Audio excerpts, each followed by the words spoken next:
isang pag-aalaga o kalinga ng isang ama na maaring pansamantala muna na kami ay magkasama, magbanding kasama ang aking anak na si Kian, kasi ako ay babalik na sa Sintaliwa.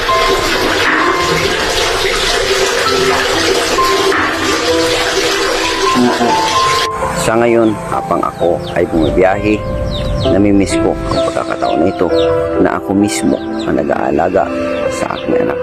Namimiss ko rin ang magkasama kami ng aking anak na si Kian.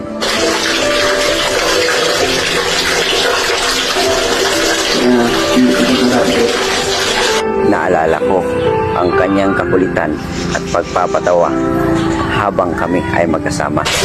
Sa ngayon, isa lang ang masasabi ko. I miss you and I will be back soon, anak.